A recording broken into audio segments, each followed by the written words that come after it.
প্রকৃতির সান্নিধ্যে এসেছি, তবে প্রকৃতি নিয়ে কথা বলতে নয়। গতকালই বাংলাদেশের ইতিহাসে যে ঐতিহাসিক একটি জাতীয় নির্বাচন অনুষ্ঠিত হয়ে গেল, সেই জাতীয় নির্বাচনের যে গতি প্রকৃতি ছিল এবং এই জাতীয় নির্বাচনকে কেন্দ্র করে যে ন্যারেটিভ বা বয়ান প্রতিষ্ঠা করার একটা প্রচেষ্টা আমরা লক্ষ্য করেছি অনলাইনে, সেটা নিয়ে মূলত আজকের এই আলাপ। ন্যারেটিভ বা বয়ান এটা বেশ পুরনো একটা কায়দা, মানুষের মধ্যে প্রভাব বিস্তার করবার জন্য, মানুষকে মানসিকভাবে বুদ্ধিবৃত্তিকভাবে একটা মতাদর্শের প্রতি অনুরক্ত করবার জন্য এই ন্যারেটিভ বা বয়ানের যে প্রচলন, এটা দীর্ঘদিন ধরে চলে আসছে। মূলত আমরা যে মতাদর্শগুলো কিংবা আমরা যে মতবাদগুলো গ্রহণ করি, সেটাও একটা ন্যারেটিভ বা বয়ান।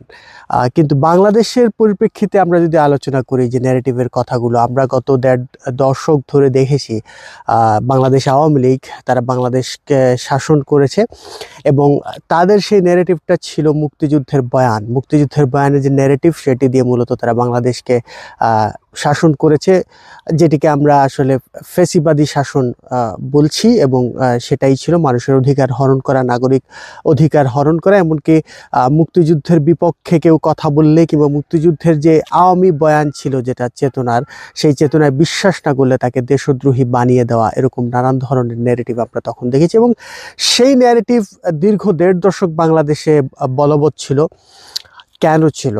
কারণ হচ্ছে আওয়ামী লীগ একটা বৃহত্তর রাজনৈতিক দল, বাংলাদেশের ইতিহাসে তাদের রাজনৈতিক যে অবস্থান সেটি বেশ শক্তিশালী ছিল। অন্যদিকে এই বয়ান বা ন্যারেটিভ আওয়ামী লীগ কিন্তু একা হাতে করেনি, তাদের সঙ্গে গণমাধ্যম ছিল, কালচারাল যে উইং, সাংস্কৃতিক যে অঙ্গন, সেটিও তাদের সঙ্গে যুক্ত ছিল, বুদ্ধিজীবী শ্রেণীটাও তাদের পক্ষে ছিল এবং বিদেশি শক্তির সহায়তায় তারা এই ন্যারেটিভকে বাংলাদেশকে মানে শাসন করবার জন্য, শোষণ করবার জন্য প্রতিষ্ঠা করেছিল। সেই ন্যারেটিভকে আদতে কাজে দিয়েছে। যদি সেই ন্যারেটিভ সত্যিকার অর্থেই কাজে দিত, তাহলে শেষ পর্যন্ত জুলাইয়ের অভ্যুত্থানে তাদেরকে পালিয়ে যাওয়া লাগতো না, তাদেরকে শেষ পর্যন্ত পালিয়ে যেতে হয়েছে। এবং এর মাধ্যমে প্রমাণ হয়েছে তাদের যে ন্যারেটিভ, তাদের যে বয়ান, সেটি আসলে স্থায়ীভাবে প্রতিষ্ঠা করা যায়নি।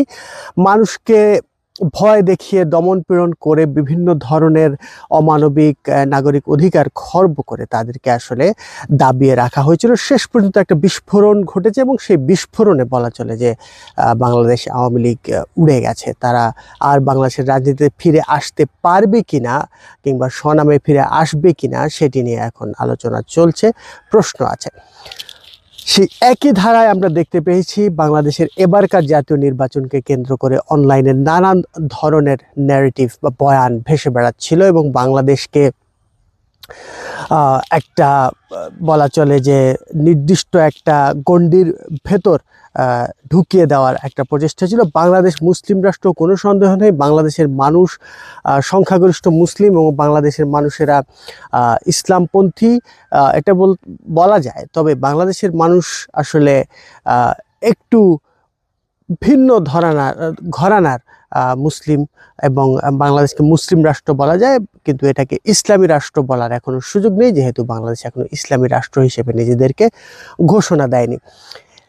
একদিকে যেমন এই বিষয়টা ছিল, অন্যদিকে ন্যারেটিভগুলো ছিল নানান ধরনের অতিরঞ্জিত তথ্য এবং নানান ধরনের ভুয়া এবং বানোয়াট তথ্য, সেগুলোকে উপস্থাপন করে তরুণ সমাজ এবং সাধারণ নাগরিক সমাজকে প্রভাবিত করার একটা চেষ্টা আমরা দেখেছি। সেই ন্যারেটিভের মাধ্যমে সেগুলো করা হয়েছে। কিন্তু আদতে কি হলো? ভোট গ্রহণ শুরু হওয়ার পর থেকেই সেই ন্যারেটিভের প্রাসাদ ভেঙে পড়তে শুরু করলো এবং শেষ পর্যন্ত সেই ন্যারেটিভের প্রাসাদটা একদম চুরমার হয়ে ভেঙেই পড়লো। কেন পড়লো? এই ন্যারেটিভটা কি ভুল ছিল? আমি ন্যারেটিভটাকে ভুল বলবো না, আমি বলবো এই ন্যারেটিভের সঙ্গে মাঠের যে রাজনীতি, সেটার সংযোগ খুব একটা ছিল না, বা মাঠের রাজনীতির সঙ্গে ন্যারেটিভের দূরত্বটা ছিল আকাশ পাতাল। এবং আরেকটা বিষয় হচ্ছে, এখানে বিমূর্ত ন্যারেটিভ দিয়ে আপনি মানুষকে প্রভাবিত করতে পারবেন, কিন্তু সেই প্রভাবটা কতক্ষণ আপনি ধরে রাখতে পারবেন, সেটা একটা প্রশ্ন সাপেক্ষ বিষয়। আপনার রাজনীতি যদি জনমুখী না হয়, আপনার রাজনীতি যদি জনকল্যাণমুখী না হয়, তাহলে শুধুমাত্র ন্যারেটিভ দিয়ে আপনি রাজনৈতিক ময়দানে টিকে থাকতে পারবেন কিনা, সেটা একটা বিরাট প্রশ্ন।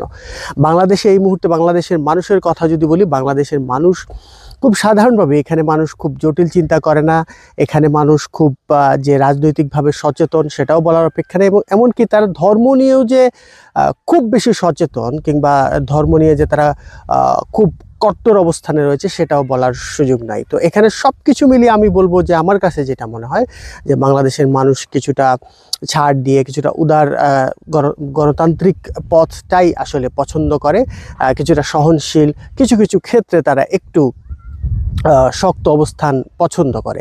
তো সব মিলিয়ে এইটাই হচ্ছে বাংলাদেশের প্রকৃত চিত্র। তো সেই জায়গায় এই নির্বাচন কেন্দ্রিক যে ন্যারেটিভটা আমি বলবো সেটি বেশ কদর্যভাবেই ফেল করেছে, ব্যর্থ হয়েছে মানুষকে আসলে এই ন্যারেটিভে বিশ্বাস করতে। যারা এই ন্যারেটিভে বিশ্বাস করেছিলেন তারাও হয়তো এখন এটি নিয়ে ভাবছেন যে আসলে ভুলটা কোথায় হলো, কিংবা এই ন্যারেটিভটা প্রচার করে আমরা কেন মানুষের কাছাকাছি যেতে পারলাম না, গণমানুষের সমর্থন আদায় করে নিতে পারলাম না। এই ন্যারেটিভ নিয়ে আরও একটু বলি, বিশ্বের শক্তিধর দেশ, রাজনৈতিক পরাশক্তি যদি বলি সেটা হচ্ছে ইউনাইটেড স্টেটস অফ আমেরিকা। বর্তমানে তার প্রেসিডেন্ট হচ্ছেন ডোনাল্ড ট্রাম্প। ডোনাল্ড ট্রাম্প এটা দ্বিতীয়বারের মতো ইউনাইটেড স্টেটস অফ আমেরিকার প্রেসিডেন্ট হলেন। এর আগের বারও কিন্তু তিনি প্রেসিডেন্সি পেয়েছিলেন। সেই প্রেসিডেন্সি পাওয়ার আমলেও ডোনাল্ড ট্রাম্পের যে মূল চাবিকাঠি ছিল সেটা হচ্ছে ন্যারেটিভ। তিনি একটা ন্যারেটিভ আমেরিকায় প্রতিষ্ঠা করতে পেরেছিলেন যে সাদারাই ভালো, সাদারাই শ্রেষ্ঠ, সাদারাই সব কিছুর যোগ্য, সাদারা সব কিছুতে সুযোগ পাওয়াটাই অগ্রাধিকার হিসেবে বিবেচনা করা উচিত। সেখানে অন্যান্য যে জাতি ধর্ম রয়েছে তাদেরকে সেকেন্ড ক্লাস নাগরিক আমরা যেটা বলি, বা সেকেন্ড ক্লাস সিটিজেন হিসেবে বিবেচনা করতে হবে।